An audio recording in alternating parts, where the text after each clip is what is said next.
Next Tuesday, we go vote in the Guin mayor runoff election. As election day approaches, I've seen and heard some things that have disturbed me greatly. I've gotten 2 flyers in the mail from Max Maddox, one on blue paper and one on green paper that said some pretty horrible things about our town. What makes it worse is that most of what he mailed to you and me and almost everyone else in Guin, it's just not true. Let's take a look. Here, Max Maddox's blue flyer says that our Moore's credit review rating is scathing. Here's the thing. There's no such thing as a Moore's credit review rating. It doesn't exist. Mr. Maddox made it up. That's right. Go ahead and Google it.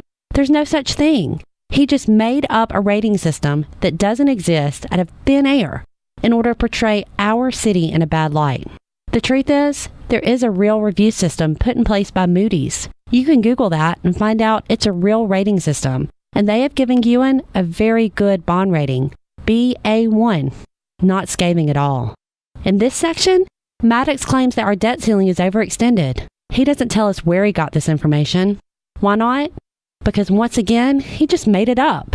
It's not true.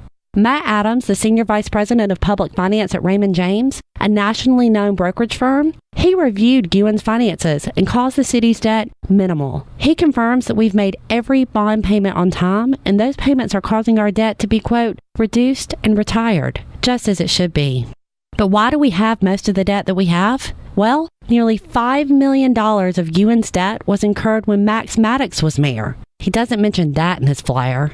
Over here, Mr. Maddox lists his achievements from when he was mayor. Let's take a look at those. He takes credit for the water park, but the swimming pool was built before he was mayor, and he voted against adding the water slide when he was mayor.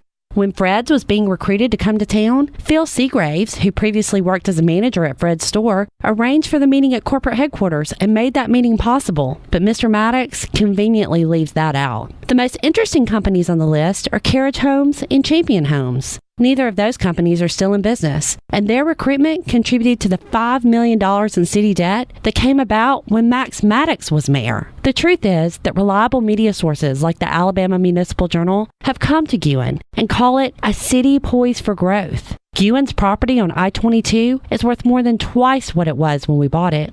Tourism dollars, with projects like our Holiday Inn, have generated thousands into our area's tax coffers. And according to the Alabama Mountain Lakes Tourism Association, each household in Marion County will now pay $225 less in taxes. That's a big deal. I don't know why Mr. Maddox felt the need to mail me or you these flyers with misleading and outright false information.